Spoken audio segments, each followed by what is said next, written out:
Perkenalkan, saya Bidan Sonia yang bertugas hari ini. Setelah saya ketahui Bapak kesini dan Ibu datang ke sini untuk konseling masalah persiapan kehamilan sehat, benar? Betul, Ibu. Oke, baik.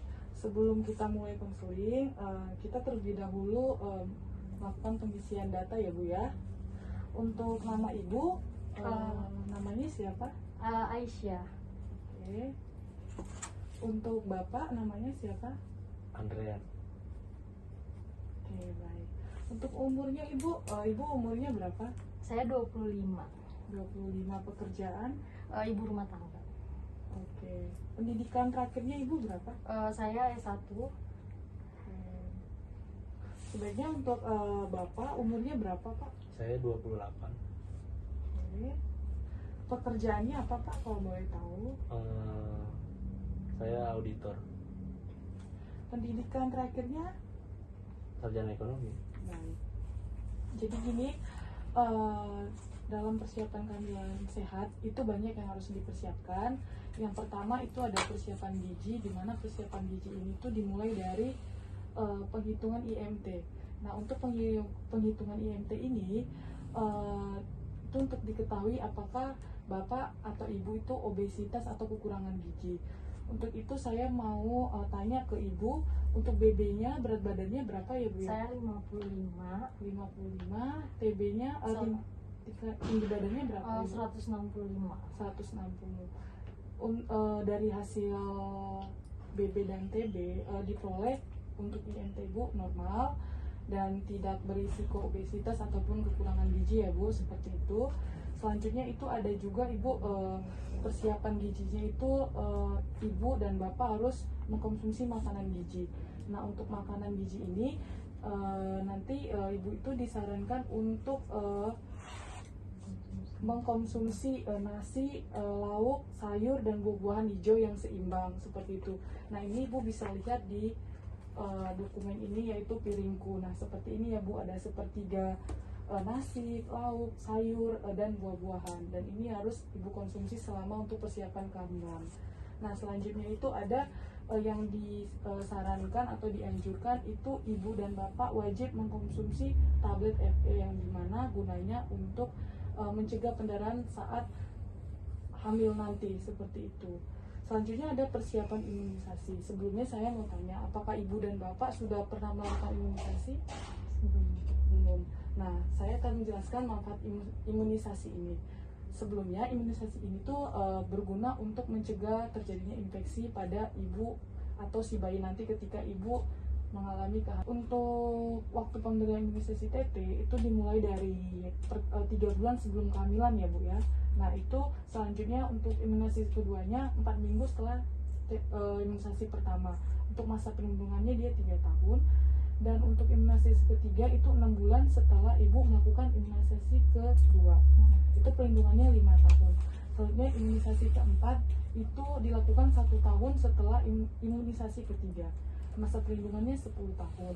Selanjutnya imunisasi kelima itu 1 tahun setelah imunisasi keempat. Nah, itu perlindungannya seumur hidup. Untuk sampai saat ini paham untuk mengenai imunisasi? Baik. Selanjutnya itu ada mengenai konseling kondisi kesehatan yang perlu diwaspadai. Jadi itu ada beberapa penyakit dalam persiapan kehamilan yang harus kita cegah, seperti itu. Nah, ada anemia. Untuk anemia itu bahayanya itu dapat memberikan pendarahan pada saat kehamilan, seperti itu. Jadi perlu ditangani dan diwaspadai penyakit yang saya katakan tadi, itu anemia. Selanjutnya ada kekurangan gizi. Nah, bahaya kekurangan gizi ini Bu nanti akan memberikan efek pada janin dan ibu, yaitu akan menyebabkan stunting atau kekurangan gizi dan lain-lain, seperti itu. Selanjutnya ada hepatitis B. Nah, hepatitis B ini paling banyak ditemuin dan risikonya sangat tinggi karena bisa menyebabkan kematian. Ini tuh menyerang organ penyakit hati yang dimana dapat ditularkan dari ibu ke si bayi. Nah, untuk pencegahannya ibu dapat melakukan vaksin hepatitis B, seperti itu Bu. Selanjutnya ada diabetes mellitus. Diabetes mellitus ini mempunyai resiko sangat tinggi ya Bu ya, karena dia ini gula darah yang sangat tinggi sehingga menyebabkan nantinya ibu dan si janin ibu itu mengalami berat badan yang sangat tinggi sehingga beresiko lahir normal ibu itu tidak dapat, jadi kayak beresiko itu kelahirannya itu harus sesar, jadi dicegah dengan memperhatikan makanannya juga ya Bu ya. Selanjutnya ada malaria. Untuk malaria ini kan penyakit yang ditularkan melalui nyamuk ya Bu ya. Jadi dari sini tuh diperlukan kebersihan lingkungan juga ya Bu untuk pencegahannya, dan resikonya ketika ibu malaria nanti bayi ibu itu akan kemungkinan meninggal atau kekurangan darah seperti itu. Selanjutnya ada TORS, ini itu TORS virus. Nah, dampaknya bagi janin itu banyak. Salah satunya itu akan memperberat pada penggunaan saraf ya Bu. Dia bisa menyerang otot, dan organ-organ lainnya di dalam tubuh ibu seperti itu. Selanjutnya ada penyakit genetik.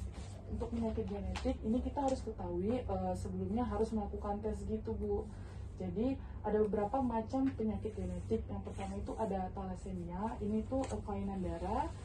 Untuk pencegahannya ini harus dilakukan screening thalassemia itu antara ibu dan si bapak seperti itu, biar tidak terjadi penularan kepada si bayinya nanti. Selanjutnya ada hemofilia. Ini tuh penyakit sama dengan thalassemia, penyakit kelainan darah yang dimana darah ibu itu sulit untuk membeku, dan ini juga pencegahannya dengan cara screening, dan ketika melakukan hubungan seks juga melakukan pengaman supaya itu tidak membuat atau membuat si bayi itu tertular akan penyakit genetik itu seperti itu.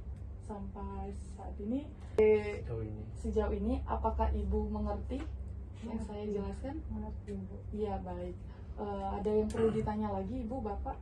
Cukup. Sepertinya nggak ada sih Bu. Oke, baik. Terima kasih ya Bu ya.